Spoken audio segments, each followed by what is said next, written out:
les romans de la rentrée qui arrivaient chez elle. Aujourd'hui, c'est mon cas, et je trouve ça à la fois absolument merveilleux de recevoir à chaque rentrée littéraire à peu près 300 ou 400 livres, romans. Je ne sais pas où les mettre, c'est un autre problème. Et je sais que je ne les lirai pas tous, et c'est terrible de ne pas pouvoir lire tous les livres parce qu'on manque de temps, parce qu'en gros, il arrive à peu près 10 livres par jour chez moi, et que j'arrive au mieux à en lire un par jour, enfin grosso modo 5 par semaine, ce qui paraît déjà assez colossal, et je ne peux pas aller au-delà, donc c'est vrai que c'est un métier extrêmement frustrant. Donc je fais ce métier depuis très longtemps. Et j'ai commencé dans un magazine qui s'appelle le magazine Lire, qui est un mensuel qui est consacré donc aux littératures, à toutes les littératures, à l'histoire, aux romans policiers par lesquels j'ai commencé. Et puis je suis rentrée ensuite à Télérama, et j'ai toujours voulu rester indépendante, c'est-à-dire que je suis journaliste littéraire, mais je ne suis pas que dans un seul journal, parce que j'aime bien aller voir un petit peu ce qui se passe ailleurs, c'est-à-dire travailler pour un mensuel comme Lire, pour un hebdomadaire comme Télérama, mais aussi un petit peu pour la télévision, puisque je travaille pour une émission sur Polar Plus, sur Canal Plus, qui est consacrée justement aux romans policiers, et puis un peu de radio, et puis parce que c'est extrêmement amusant, et plus ça ouvre plus un peu les yeux de faire un peu de tout, et aussi un peu de reportage. Là, il y a quelques temps, je suis allée en Irlande rencontrer des écrivains. Ça arrive de temps en temps.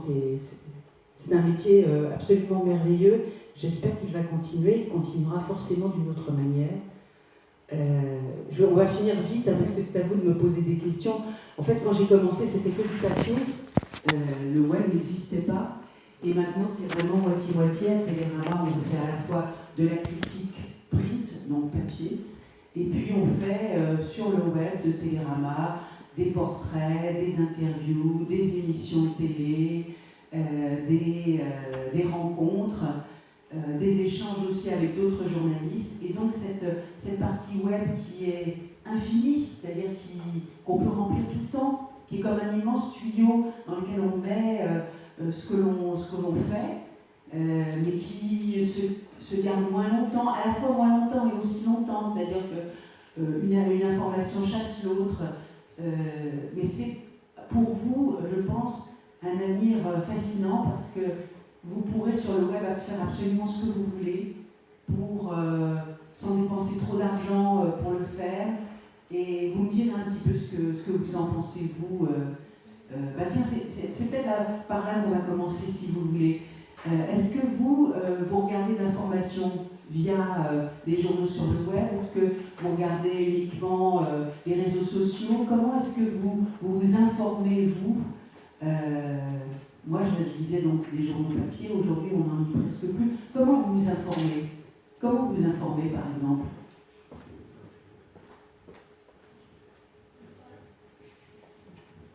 Sur Internet. Et quoi, par exemple, sur Internet? Parce que Internet, justement, c'est tout ce qu'on veut. Le Monde, les journaux. Et voilà.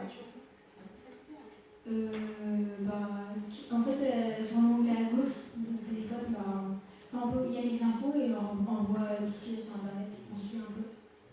Et les journaux papier, nos parents lisent. Oui, ils en lisent encore. Allez, bravo.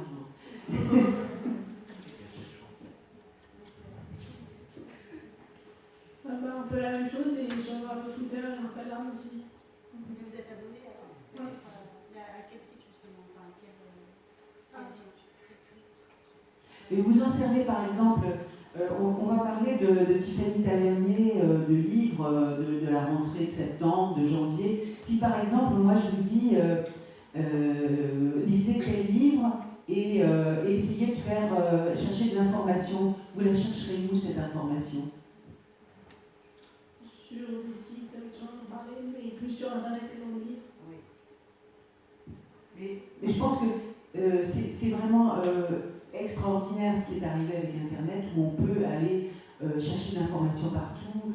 Je ne sais pas si vous parlez un peu anglais, mais en parlant anglais, vous allez avoir des tas de sites et des tas de lieux extraordinaires pour chercher l'information. C'est vrai que quand moi j'ai commencé, je lisais les journaux, je les lis toujours pour m'informer, en particulier pour la critique littéraire.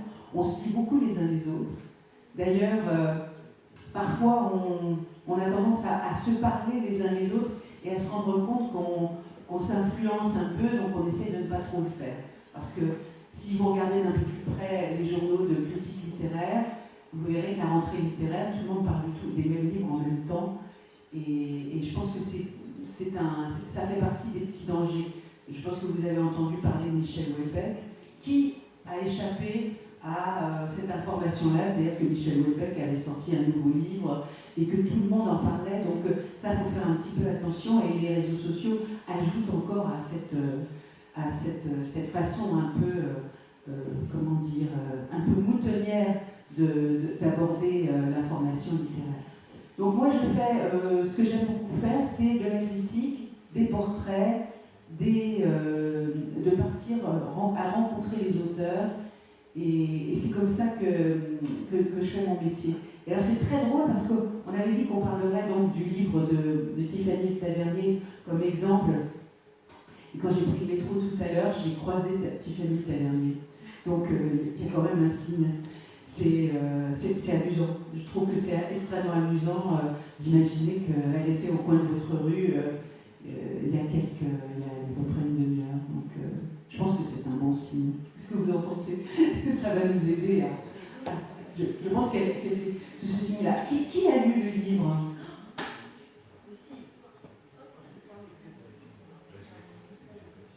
Ah bah pas mal déjà. Qu'est-ce que vous en avez pensé? Est-ce que vous avez aimé?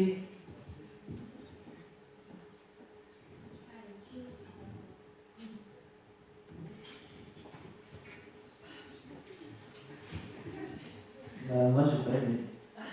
Bah, très bien, mais il faut argumenter. Parce que je trouve qu'il ne se passe pas grand-chose en fait dedans.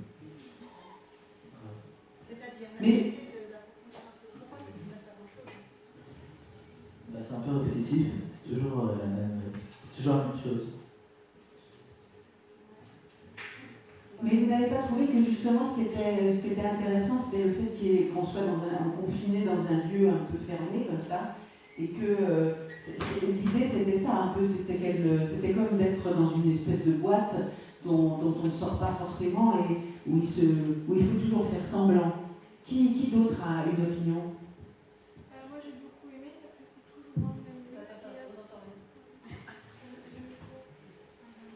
Moi j'ai beaucoup aimé parce que c'était toujours dans le même lieu. Moi j'ai beaucoup aimé parce que c'était toujours dans le même lieu et chaque jour elle changeait d'identité. Donc, chaque personne à qui elle parlait changeait d'identité. Donc on avait l'impression qu'à chaque moment du livre, c'est pas la même personne. En fait, c'était toujours la même personne. C'est très fin comme jugement, c'est exactement ça. Moi, ce que je trouvais intéressant dans ce livre, c'était qu'à la fois, on ne bougeait pas beaucoup, elle était tout le temps en mouvement. C'est une femme qui veut toujours avoir l'air de quelqu'un d'autre et qui en même temps ne connaît pas son identité. Donc c'est plein de mystères. D'un côté, elle est toujours en train d'avoir l'air de quelqu'un qui va prendre l'avion, et puis d'un autre côté, c'est quelqu'un qui ne bougera jamais. Donc c'est cette opposition-là que je trouvais assez intéressante. Et puis c'est un lieu incroyable, Roissy. Est-ce que vous y êtes tous allés? J'imagine que vous avez vu un aéroport dans votre vie. Oui. Et Roissy en particulier, qui est quand même un lieu immense, on n'imagine pas tout. C'est aussi un livre documentaire par certains côtés. Qui d'autre l'a lu?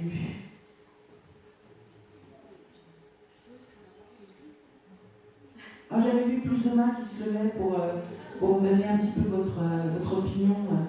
Même si vous ne l'avez pas terminé, parce que ça c'est pas grave, on n'est pas obligé de terminer les livres. Ce qui est bien, c'est de mettre le nez dedans. C'est déjà bien.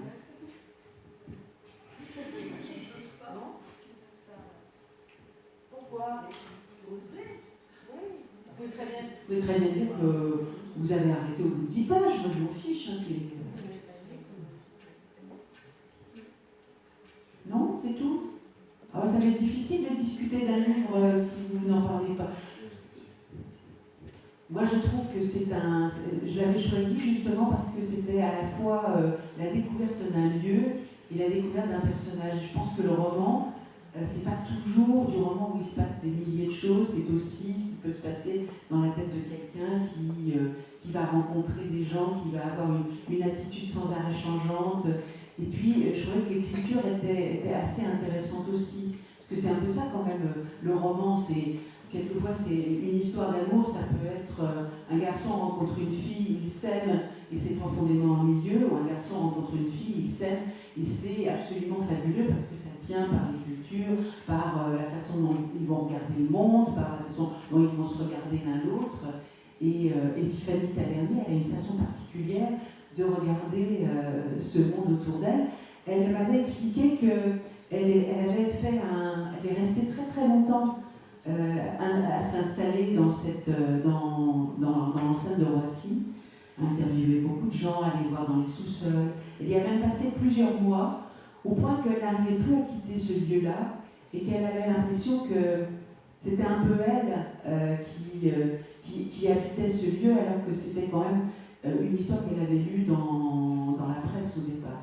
Donc au départ, c'est une anecdote, un fait divers, et puis elle vient faire sa documentation sur place pendant très très longtemps, et puis après, elle en fait un roman qui ne ressemble ni à ce fait divers, ni vraiment à ce qu'elle a vu. Donc c'est assez intéressant comme façon d'aborder les choses.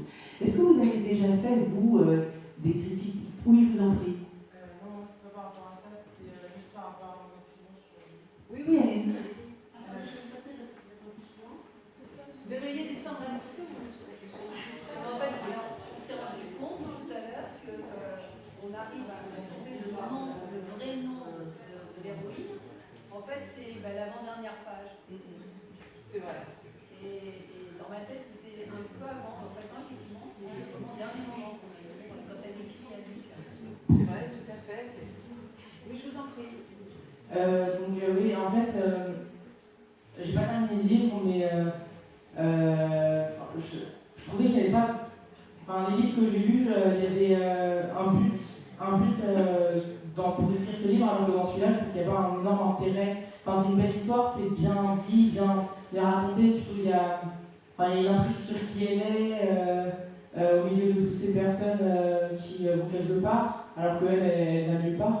Mais je trouve qu'il n'y a pas d'intérêt à raconter une histoire comme ça. Enfin, je sais pas comment dire, il n'y a pas de but, alors que les livres que je lis, que j'ai lus, je disais un but en eux, et alors que là, non. Et qu'est-ce que vous lisez? Les livres que vous aimez bien, qu'est-ce que vous avez lu qui vous a plu, dont vous vous souvenez? Parce que moi, c'est le genre de questions. Surtout des livres à l'école, mais des livres que j'ai beaucoup aimés, Magnus,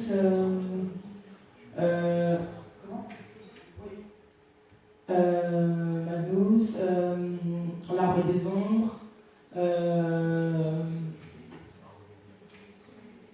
je sais pas, Le Bonheur des Dames, Au Bonheur des Dames, pardon. Vous avez des goûts éclectiques, hein? Non, mais je sais pas. Et pas beaucoup de littérature contemporaine. Mais c'est vrai qu'à votre âge, la littérature contemporaine, elle n'est pas dans le programme et que c'est difficile de lire en dehors. Mais vous lisez, je pense, des livres qu'on dit entre guillemets pour ados, des young adultes, ou pas. Est-ce que vous en lisez? Voilà, d'abord, pour rebondir sur ce qu'il a dit, je pense que c'est vrai que pour eux, il n'y a pas la fin où voilà, elle part avec lui. Vous voyez, ça. Il n'y a pas de résolution, effectivement. Oui. On s'attend à ce que finalement, voilà, elle s'en sort. Mais comme c'est quand même une recherche d'identité et que peu à peu l'identité se dévoile, moi j'avais l'impression qu'on n'était pas, nous lecteurs, exactement au début comme à la fin vis-à-vis de cette femme. Si vous trouvez, vous, que c'est un peu statique, qu'il ne se passe pas grand-chose? Moi je ne trouvais pas, je trouvais qu'il se passait des choses au contraire. C'est une errance, mais c'est pas une quête. Enfin, donc c'est la quête de l'identité qui est dévoilée à la fin. Donc, oui, ça c'est effectivement pas un roman avec une action permanente, un mystère qu'on dévoile à la fin. Enfin si, en fait, il y a quand même un mystère. Qui est-elle? Pourquoi est-elle là? Et peu à peu, on tire un peu des lambeaux pour essayer de comprendre pourquoi elle est là-dedans, pourquoi elle habite là, qu'est-ce qui fait qu'elle est aussi anxieuse et désespérée, pourquoi elle s'enferme, pourquoi elle a ces relations complexes avec cet homme. Je trouvais qu'il y avait justement, moi, une action qui était peut-être moins visible que dans certains romans plus classiques. Moi qui suis très amateur de romans policiers, j'adore effectivement ouvrir un roman noir ou un polar et avoir une histoire qui au début est pleine de mystères et puis peu à peu on va comprendre à la fin qui est l'assassin, qui est celui qui a enlevé la petite fille ou je ne sais trop quoi. Mais je trouvais qu'il y avait quand même une intrigue et un nœud dans ce livre qui paraissait bien. Mais vous, en dehors donc, des livres que vous êtes venus lire pour le programme, qu'est-ce que vous lisez?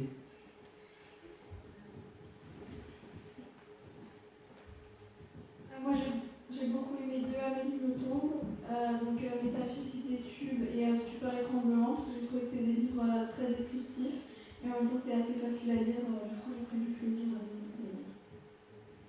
Mais c'est vrai que ce sont des livres intelligents et bien écrits, et vous avez tout à fait raison, Amélie Nothomb. C'est pas par hasard qu'il y a un tel succès qui se renouvelle chaque année, parce que c'est quelqu'un qui sait bien trouver une histoire et qui peut être à la fois tragique et souriante.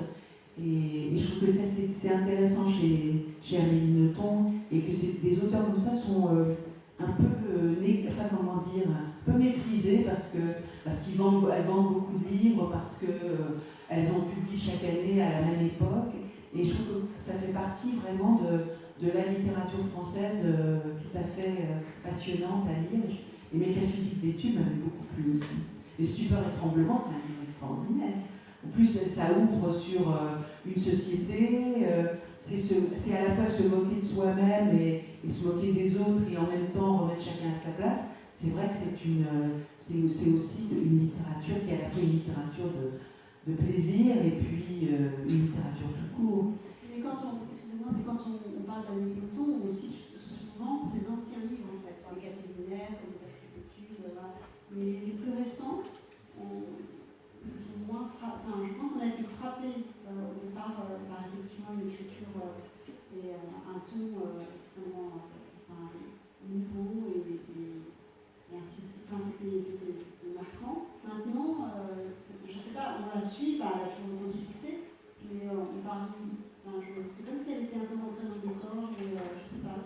Mais c'est vrai, c'est d'ailleurs tout le problème de la critique littéraire, qui est un problème aussi d'aller toujours vers la nouveauté, d'aller chercher des nouveaux auteurs et de laisser finalement, après avoir fait c'est à la fois un problème et puis un devoir. C'est-à-dire que moi, je trouve qu'un critique littéraire ne doit pas se laisser porter par le succès des livres précédents. Amélie Nothomb, je crois qu'elle peut faire sa vie sans nous, sans que nous, on ait besoin de... On peut dire de temps en temps quand un livre est raté, c'est bien aussi, mais je crois que c'est pas le rôle de la critique. Le rôle de la critique, c'est de faire découvrir des livres, d'aller vers les premiers romans, par exemple. Tiffany Tavernier, c'est pas un premier roman, mais c'est presque comme un premier roman. C'est quelqu'un qu'on est en train de découvrir, et je trouvais extrêmement intéressant d'aller voir un petit peu du côté de ces nouvelles voies. Et c'est un métier, ça. À propos de Tiffany Tavernier, parler de ses précédents livres, justement, parce que moi je l'ai découvert avec Croissy. Mais moi aussi. Je ne le connaissais pas du tout, et en plus j'ai été mettre un petit peu le nez dans ce qu'elle avait écrit précédemment, et je ne trouvais pas ça tout à fait intéressant, donc j'ai laissé très très vite ces livres précédents. Et c'est quelque chose que moi je trouve important de dire, c'est qu'on n'est pas obligé de finir les livres, on n'est pas obligé de les lire jusqu'au bout, parce que si ça ne vous plaît pas au bout d'une cinquantaine de pages, enfin vraiment vous avez tellement d'autres livres à lire, tellement d'autres choses à faire que vous n'allez pas vous forcer, et peut-être que je vais à l'encontre de tout ce que vos enseignants peuvent dire.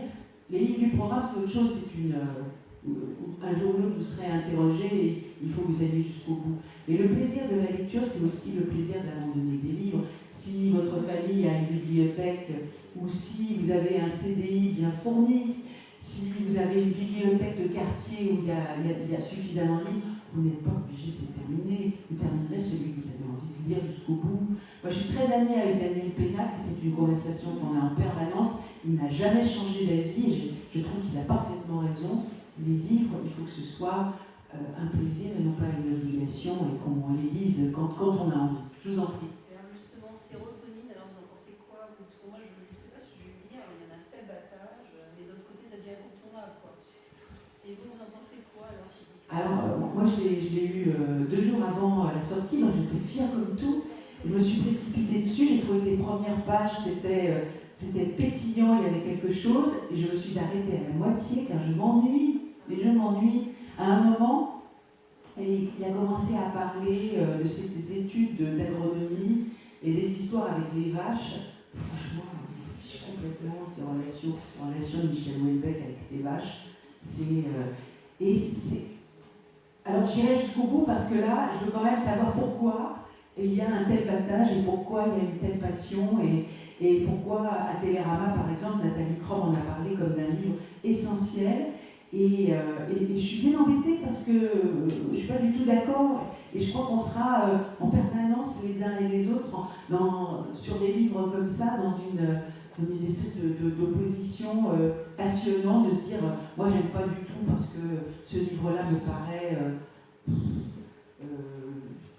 survendu et elle a tout autant raison que moi, peut-être même plus, de dire mais non, mais pas du tout, dans ce livre, c'est un peu comme vous le disiez tout à l'heure, Tiffany Tavernier vous embête, vous trouvez que ça n'avance pas, moi je le trouve passionnant, Nathalie trouve que Sérotonine est un livre désespéré, et moi j'ai trouvé qu'il y avait un peu d'humour, mais beaucoup d'ennui dans ce livre-là. Donc je ne sais pas si vous aurez envie de le lire du coup. C'est incontournable, non? C'est terrible en même temps de voir que les livres se réduisent. Il y a de plus en plus de livres qui sont publiés. On arrive à des rentrées littéraires de septembre et de janvier qui tournent autour de 400 à 500 romans en moyenne publiés, donc de nouveaux romans. Entre-temps, en septembre il y a ça, mais au mois d'octobre il y en a, au mois de novembre aussi. En janvier il y a 400 romans, mais en février, en mars, en avril, il y en aura d'autres, ce qui fait qu'on est devant des centaines et des centaines de livres, et on parle d'un livre, et on en a un seul. Surtout, il faut lutter contre ça. C'est pour ça que moi, je trouve que mon rôle, il est justement d'aller chercher dans des livres que les autres ne liront pas forcément. Et les premiers romans, par exemple, c'est un roman passionnant. Moi, j'avais lu, je me souviens, le premier livre de Léonore de Recondo, qui est aussi un auteur d'ailleurs de Salut Vespizer plus glorieusement, et qui est un auteur qui après a fait son chemin, qui maintenant a été primé. Et je trouve que c'est là que c'est merveilleux de pouvoir ouvrir des livres que les autres ne lisent pas tous en même temps et uniquement. Et comment est-ce que vous envisagez, vous, la critique? Qu'est-ce que c'est pour vous une critique littéraire? Je sais que vous travaillez sur le sujet. À quoi ça ressemble? Qu'est-ce qu'il faut faire? Comment vous la voyez, cette critique? Comment vous allez travailler là-dessus déjà? Comment vous y travaillez? Comment vous faites? Comment vous écrivez? Est-ce que vous faites des plans pour la faire? On n'en a pas encore fait? Ils ont juste appris la méthode. C'est quoi la méthode? Non, honnêtement, je ne sais pas tellement, mais je pense que vous faites d'abord un petit résumé du livre. J'ai pas fait le cours avec eux. J'ai fait le cours avec eux. On les entendra tous. Un petit résumé du livre. Et ensuite, vous dites quoi les raisons pour lesquelles l'auteur a écrit ce livre et ce qu'il a touché à écrire et ce qu'il voulait faire passer et pourquoi c'est intéressant à lire. Est-ce que vous donnez votre point de vue ou pas? Moi, toujours. D'accord. Je pense que c'est si vous lisez une critique dans un livre, vous avez quand même envie de savoir pourquoi le journaliste a choisi ce livre, pour quelles raisons, qu'est-ce que vous en pensez vous. Mais je dis jamais je dis pas je trouve que ce livre est une grosse daube. Jamais. mais je peux très bien faire passer le fait que ce livre est inintéressant pour telle et telle raison, ou ce livre est intéressant pour telle et telle raison parce qu'il révolutionne par son écriture, parce qu'il apporte un point de vue différent sur l'amour, ou bien l'écriture est magnifique ou complètement banale. Oui.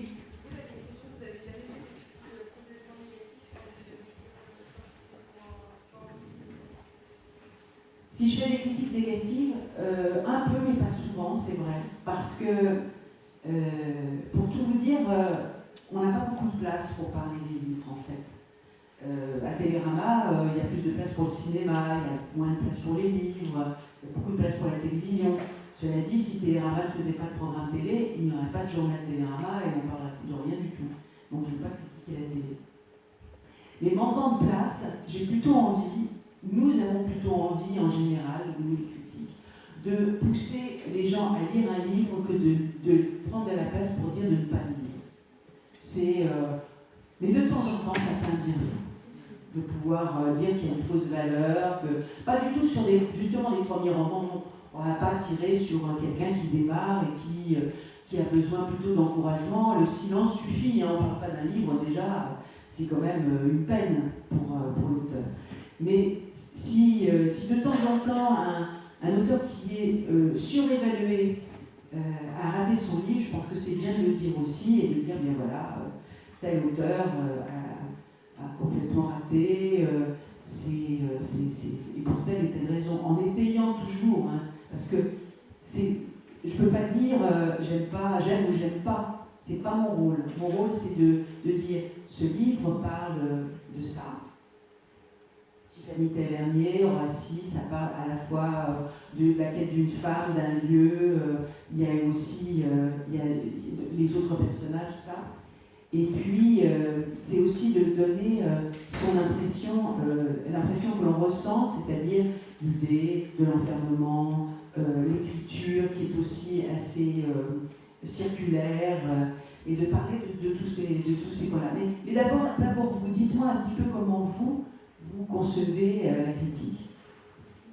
Nous, on a fait une critique en français et on devait surtout dire des adjectifs, enfin, des gens devaient faire un petit résumé, etc., dire un peu les personnages principaux, et ensuite on devait dire les adjectifs qui qualifient bien le roman et quel genre de lecteur vous conseillez le livre. Et vous l'avez fait, ça y est? Oui, ouais. Et alors pour vous, c'est sur celui-là que vous l'avez fait? Non. Vous l'avez fait sur quoi?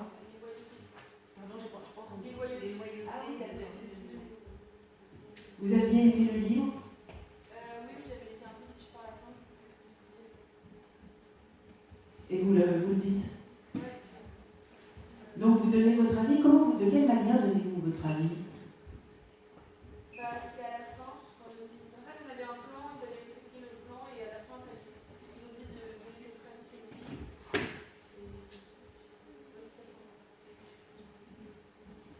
C'est-à-dire que effectivement, il y a des règles. Hein, alors, si le livre vous l'aimez, il faut donner envie de lire ce livre. C'est quand même la règle première.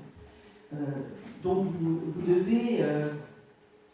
Moi, j'aime bien qu'il y ait des phrases de lancement. C'est toujours bien parce que c'est un peu comme dans un roman.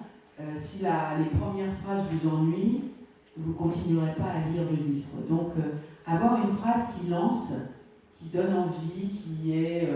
J'aime pas du tout, par exemple, quand on commence un article avec une citation, je trouve que. Alors là, c'est un peu facile. Mais avoir une phrase de lancement, je ne saurais pas quoi vous dire d'ailleurs comme phrase de lancement, mais quelque chose qui fait que vous accrochez tout de suite un élément du livre pour le lancer un petit peu comme une petite étoile pour dire voilà, il y a quelque chose de. Vous accrochez le lecteur, parce que vous aussi, votre rôle, c'est d'accrocher le lecteur, au moins autant que celui qui a écrit le livre. Puis après, effectivement, c'est dire un petit peu de quoi parle ce livre-là. Essayer de trouver quelque chose qui ne soit pas du pur résumé, mais qui donne quelques éléments importants. Alors, je ne sais pas, quels étaient les éléments importants pour vous dans le livre que vous avez critiqué? Je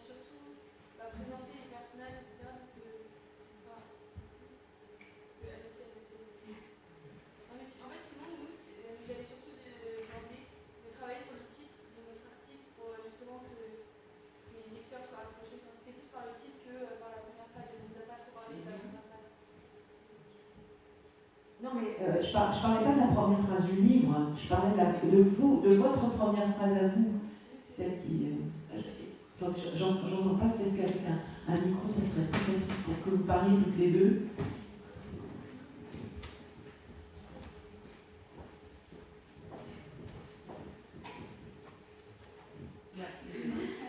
Non mais en fait c'est au début du livre, enfin au début de la critique, il fallait juste présenter l'auteur et tout du coup. Enfin ils n'avaient pas demandé, enfin sur le plan en tout cas c'était pas écrit de faire une phrase d'accroche. Enfin oui c'est ça, c'était juste le titre où il fallait faire un titre. Voilà. Ah d'accord. Et donc quels étaient les éléments que vous mettiez au début quand vous présentiez le livre, vous parliez de quoi? Des personnages, de l'histoire, comment ça se présente pour vous? Qu'est-ce que vous faites? Tout d'abord, il fallait parler de l'auteur, faire avant un lien avec les livres qu'il avait écrit avant, dans son lycée.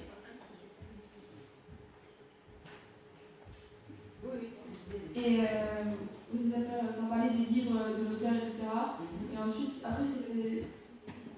Il fallait parler aussi pour savoir si l'auteur avait eu des prix, etc. Et après, on commençait par le résumé du livre, et après, on devait définir les personnages principaux. Et après, on donnait notre avis, et aussi on pouvait mettre une note sur le livre, dans l'action conseillée. Oui, les notes, il y a toujours que ce soit des petits points, des T, des trucs comme ça, il y a toujours. Mais oui, ça peut être ça aussi. C'est vrai que vous ne pouvez pas commencer une critique littéraire de la même manière à chaque fois, parce que le lecteur du journal, puisqu'on parle là du côté du critique, il va regarder, je ne sais pas moi, dans Télérama, il doit y avoir grosso modo 6 critiques de livres à peu près, 6-7 critiques à peu près, de grandeurs différentes, mais ça doit être à peu près ça, ou 5. Si les 5 commencent par Monsieur Machin, né en 1972, avait déjà écrit 3 livres avant celui-ci, et si à chaque fois il y a le même lancement, c'est d'un ennui effarant. Donc chaque fois il faut commencer un petit peu différemment en gardant quand même un ordre, c'est-à-dire de quoi parle le livre, qui est l'auteur si vous le connaissez, et puis forcément de donner votre sentiment sur le livre si vous l'avez choisi. Mais c'est vrai que moi j'aime beaucoup que quand si vous écrivez une critique littéraire, c'est de bien travailler sur votre première phrase, qui sera une première phrase qui donnera envie de lire toute votre critique. Alors, regardez un petit peu ce qui se fait. Vous verrez que les auteurs de critiques, enfin les critiques, ne travaillent pas tous de la même manière, ne présentent pas tous de la même manière. Et c'est intéressant parce que vous aussi, en fait, vous devez intéresser le lecteur, au moins autant que l'écrivain vous a intéressé. Donc c'est un travail littéraire que vous faites à votre tour. Et vous verrez que chaque journaliste a un peu sa manière d'écrire aussi. Et que parfois, la manière d'écrire, elle est liée aussi au livre que vous avez lu. Et je ne sais pas si ça vous a fait cet effet-là quand vous avez commencé à travailler sur les critiques, mais les mots de l'auteur, parfois, vous avez envie de les reprendre dans votre propre critique. Je ne sais pas si je suis claire, pas sûre. Mais pensez à cette première phrase et ensuite, effectivement, si vous avez envie d'abord de parler de l'auteur, puis ensuite de parler du contenu du livre, ça c'est un peu en fonction de ce qu'on vous aura demandé aussi de faire. Mais c'est, pour Tiffany Tavernier par exemple, il n'y avait pas beaucoup d'intérêt à parler d'elle, sinon que c'est toujours amusant de savoir qu'elle est la fille d'un grand cinéaste qui est un spécialiste du cinéma et qu'elle a travaillé avec lui. Moi j'étais contente de le savoir, mais ça ne rentrera pas forcément dans la critique. Mais c'est ça. Et puis essayez, lorsqu'on lit un livre pour le critiquer, on ne le lit pas tout à fait de la même manière qu'un livre qu'on lira comme ça pour, j'allais dire pour le plaisir, mais moi c'est toujours pour le plaisir que je lis. Donc, mais je sais que je lis avec un stylo, c'est-à-dire que je prends des notes sur le livre, je note des mots, je vous en prie. Par exemple, on ne savait pas qu'on allait devoir critiquer, on a dit,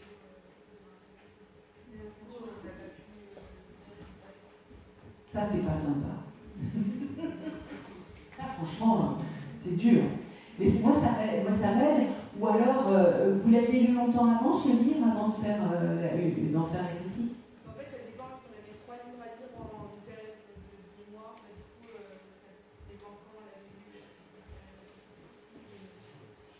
De moi, c'est vrai qu'on attend d'oublier en partie les choses. Si on retient bien, c'est vraiment le livre est bien. Je crois que c'est un signe aussi de... Et donc, du coup, vous avez fait une critique sur quel livre, vous, sur celui-là ou un autre? Ah oui, oui, oui, c'était le livre imposé. Et vous l'avez lu combien de temps avant? Moi, je l'avais lu longtemps avant. Et c'était difficile de remettre les choses en place? Non, c'est pas parce que j'avais bien aimé le livre. Et si vous deviez aujourd'hui dire pourquoi vous l'avez... Qu'est-ce qui vous a plu dans ce livre-là? Qu'est-ce que vous diriez? Qu'est-ce qui vous viendrait en tête? Déjà, parce que vu que c'est un livre donné par l'école, j'ai bien aimé parce que c'était actuel. Déjà, le vocabulaire était assez adapté, parce qu'il est assez facile à lire par rapport au théâtre qu'on disait avant. J'ai bien aimé aussi l'histoire du livre, ce que ça raconte, c'est un peu psychologique. Ça fait une histoire un peu spéciale. Oui, aussi le fait que ce soit un cas qu'ils connaissent, sa famille, leur métier. C'est vrai, c'est un peu de notre vie tous les jours aussi. J'étais bien imprégnée dans le livre. Mais dans Roissy, Non. vous l'avez lu par Roissy ou pas? Alors vous verrez, Roissy, c'est pas si loin non plus. Moi, ce que j'avais bien aimé dans ce livre aussi, c'était de retrouver des lieux qu'on connaît, qu'on voit autrement. Et là où vous avez raison, c'est qu'un roman qui vous parle presque de quelque chose que vous pouvez connaître et qui vous le fait lire, vous fait découvrir les choses un petit peu différemment, c'est important, c'est intéressant aussi. Ça fait un peu de compassion aussi, je sais pas compliqué, que je veux dire, on peut être à la place de ces personnes, ou même ça peut nous faire découvrir des autres styles de genre, nous on est dans une petite ville, et en soi, à côté, juste à côté de nous, en fait, il y a des gens qui vivent complètement différemment. Vous identifiez, c'est ça? On peut s'identifier, ou si jamais on ne s'identifie pas, on peut voir un style différent par rapport à ce que nous vivons, ou même des gens qui peuvent être, là c'est dans un collège à Paris, donc c'est un peu le même style, pas le même style de vie, mais en fait les gens, mon collège à Paris, c'est un peu comme nous. Donc en soi, je pense qu'à la maison, on a un style plus pareil, même si je ressens. J'ai trouvé ça intéressant. Et l'écriture, vous avez remarqué quelque chose de particulier dans son écriture?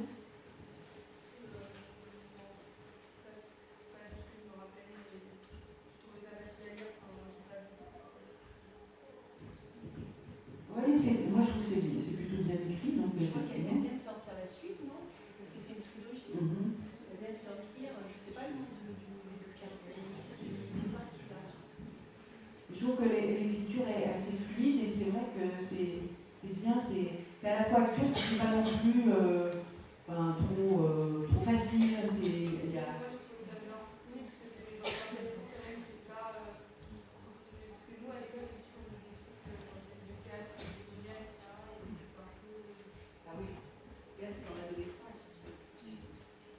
Non mais je ne vais pas vous dire lisez parce que ça n'a aucun sens ce que je vous dis là, mais c'est vrai que si vous pouvez avoir un petit peu de temps pour lire des livres contemporains, ça vous donnera le plaisir de la lecture, je pense. Parce que vous êtes obligé de lire des livres, vous avez un programme à suivre, ce programme il est classique, donc la langue est différente. Aujourd'hui, les livres qu'on écrit aujourd'hui peuvent vous parler beaucoup plus et c'est ce qui m'inquiète un petit peu dans le fait qu'on lise peut-être moins, c'est parce que la lecture obligatoire vous prend tellement de temps que vous en avez peu après pour... Oui, je vous en prie. En fait, c'est ça, moi je ne sais pas trop à côté alors qu'avant quand on était plus petit, j'ai beaucoup plus. Parce qu'en fait, là par exemple cette année, on a énormément de livres à lire et comme c'est pas des livres que j'ai forcément, on a plus de temps. Et il y a des livres que quand on n'est pas, ils vont finir. La littérature, enfin, ce qu'on vous fait lire, la littérature imposée est toujours pour vous contraignant. Enfin, je veux dire, vous prenez jamais de plaisir à lire. Non, pas toujours, mais moi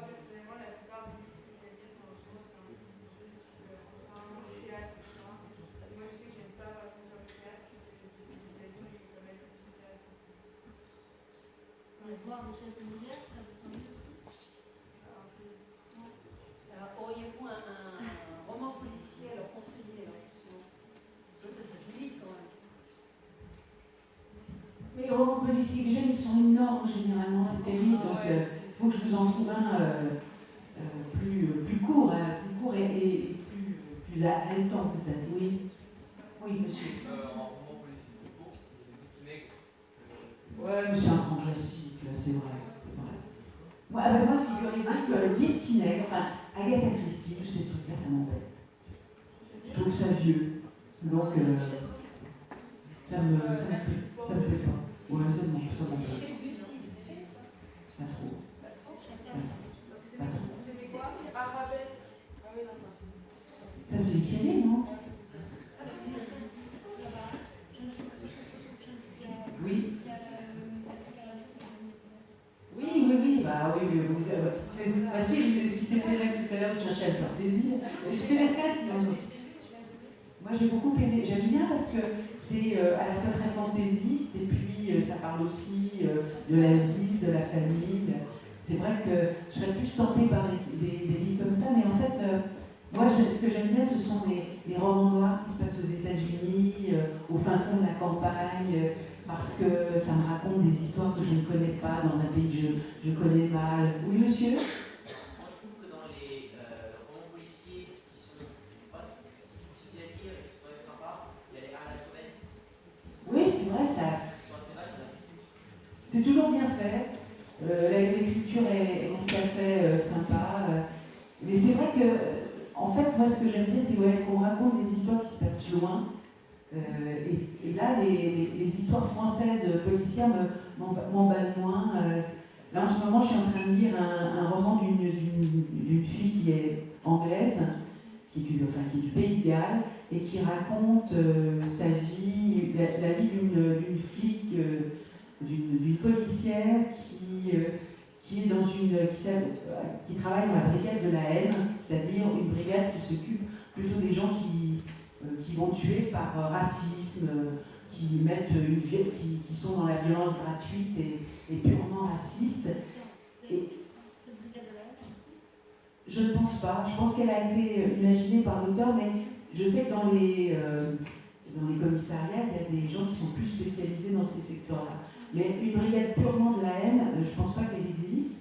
Et je trouve que c'est très intéressant parce que ça raconte la société anglaise aujourd'hui qui ressemble terriblement à la société française d'aujourd'hui, c'est-à-dire aussi des crimes racistes, la violence des quartiers, la pauvreté des migrants qu'on utilise de toutes les manières possibles.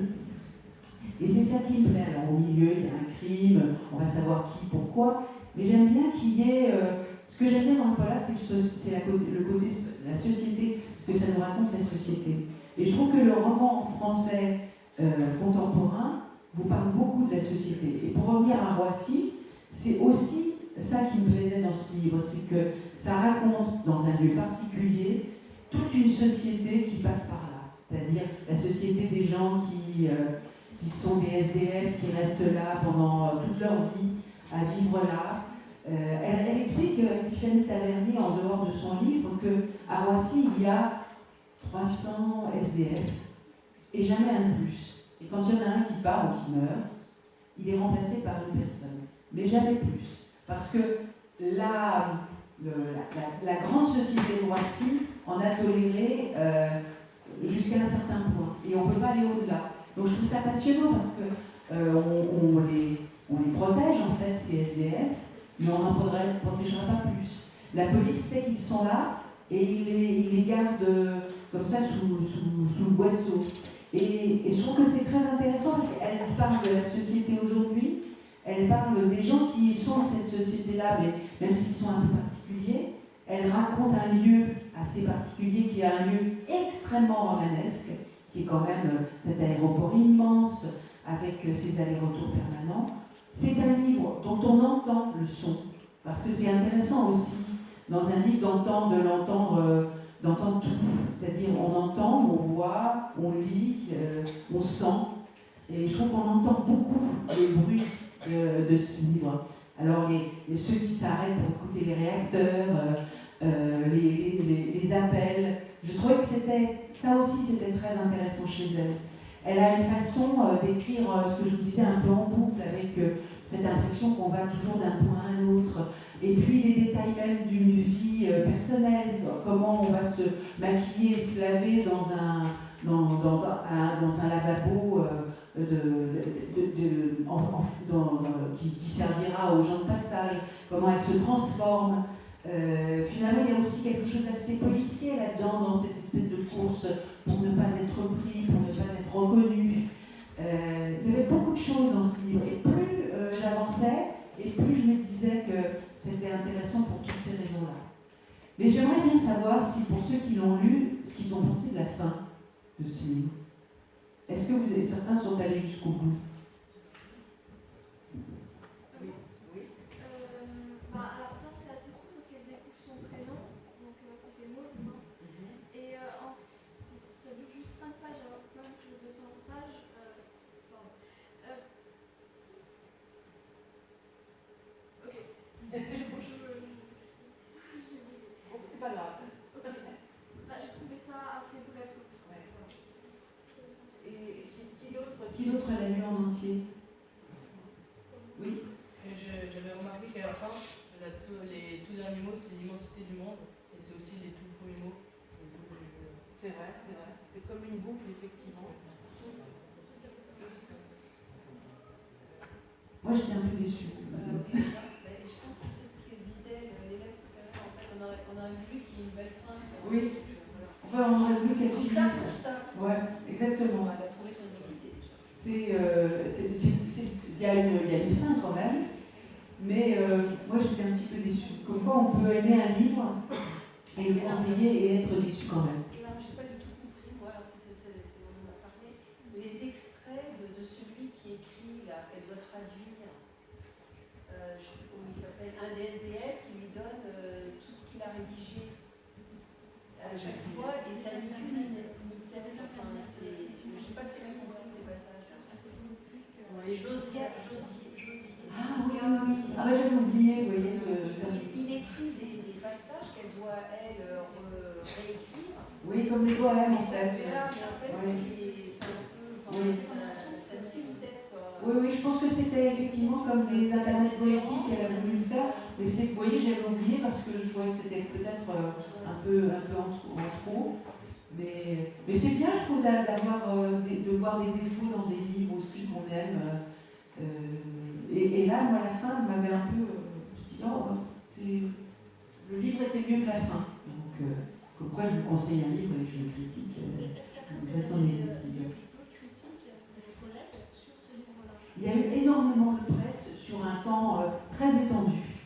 Il y a eu, une presse très élogieuse sur ce livre qui a beaucoup plu pour les raisons qu'on a évoquées, c'est-à-dire pour l'idée du lieu qui devient le personnage principal. Oui, il y a eu beaucoup de critiques. Et qui a été peu traité. Et puis c'est assez intéressant de voir comment on peut effectivement faire d'un lieu fermé une espèce de personnage protéiforme. C'est tout à fait passionnant. Mais c'est drôle parce que j'ai lu ce livre-là en même temps que j'ai lu le Goncourt de Nicolas Mathieu. Et je trouve qu'il y a dans ces livres d'aujourd'hui, qui sont des livres, elle n'a pas eu de prix, mais elle a été sur les livres du féminin jusqu'à la fin. Et je trouve qu'il y a aujourd'hui, justement, dans la littérature française, qui pourra vous intéresser, je pense, à un moment quand vous aurez un peu de temps, c'est de beaucoup parler de la société d'aujourd'hui. Et ça, c'est intéressant, c'est un bon complément à votre culture littéraire obligatoire. Vous devriez lire le livre de Nicolas Mathieu, le Goncourt de Nicolas Mathieu. Il y a un peu de sexe, je dois dire, mais même un peu beaucoup, mais ça n'est pas forcément un désavantage. Mais c'est un très beau livre sur la société et la jeunesse surtout, des illusions de la jeunesse, comment on passe de l'adolescence à l'âge adulte et les difficultés que ça peut apporter. Nicolas Mathieu venait du polar.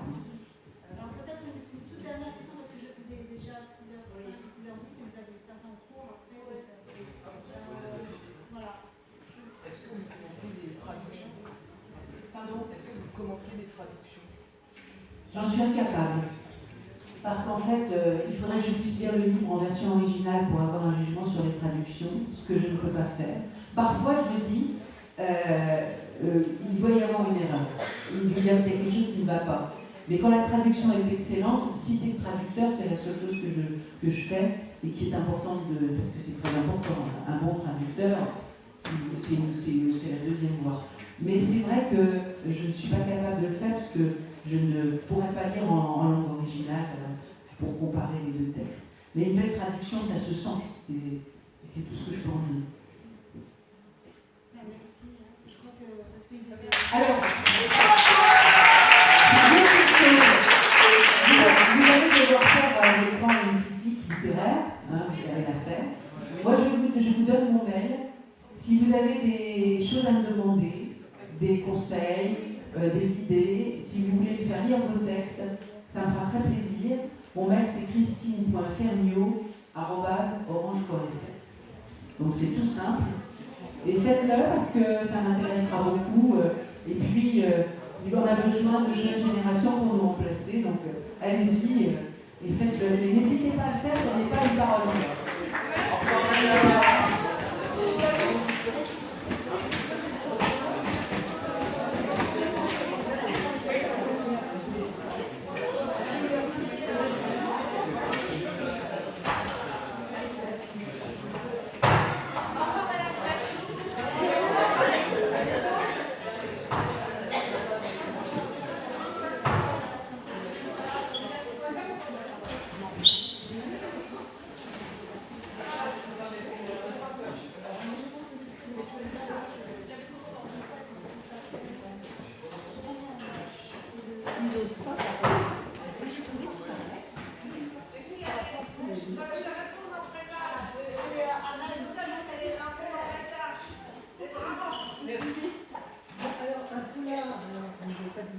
Alors je vais vous montrer celui que je suis en train de lire qui est absolument formidable. Voilà. Alors, mais qui est plutôt pour les adultes. Enfin, mais c'est pour moi je vois, j'ai plein de bouquins.